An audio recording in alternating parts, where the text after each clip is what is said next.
Nestled in a corner on Ellenwood's Main Street lies the Wolf Hotel, a building that has been a part of Ellenwood's history for the last century, taken over in 2013 by Chris McCord. The building was built in 1894, originally as a bank, which you saw on the east end. The section we're sitting here in is the hotel lobby. In later years, the dining room was an addition. The hotel rooms are the top story, and then we have 3 stores in the old tunnels below us. It's nerve-wracking just to know that everything will go okay.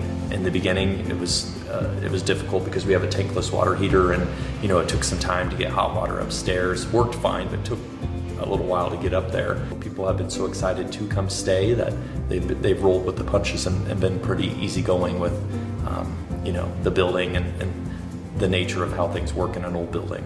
We asked Chris about the paranormal activity inside the hotel. I do believe that there is something paranormal within the building, but I don't believe that I'm sensitive enough to ever see anything. Originally, I purchased the building as my house, and when I moved in, there were times frequently that I would hear footsteps and doors opening and closing.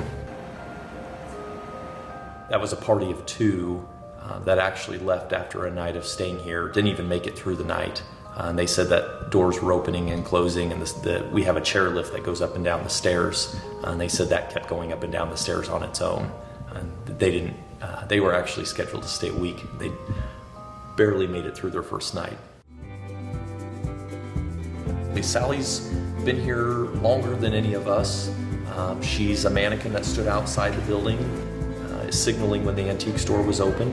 And she gets a pretty good life of living inside now. People get to check her out, take her places, and she goes to events and the Ellenwood prom even, and she does a lot of fun things. We're thrilled that people come from all over to stay in the hotel. People do special events like weddings and that type of thing. And so our goal, our plan is for it to keep life and have doors that are open. The Wolf Hotel is not only important for the town's history, but also important to many residents. I often tell people that Chris saved my life. We worked together at the hospital there in Great Bend, and he came to work one day and said, "You'll never believe what I bought. I bought a hotel." And my first thought was, "You crazy kid, what are you thinking?" Everybody that works here has had some type of a dealing with, you can't really explain what it is. I'm not afraid of them at all. My daughter and I have been here at night before. In fact, Christmas Eve a few years ago, we were standing right in this walkway right here, and we were getting ready to leave, and we could hear people walking around upstairs, and we knew that we were the only people that were here in the building. It's just a wonderful, wonderful place to be able to work. It really fills my life full. The Wolf Hotel has had a great impact on the community in Ellenwood.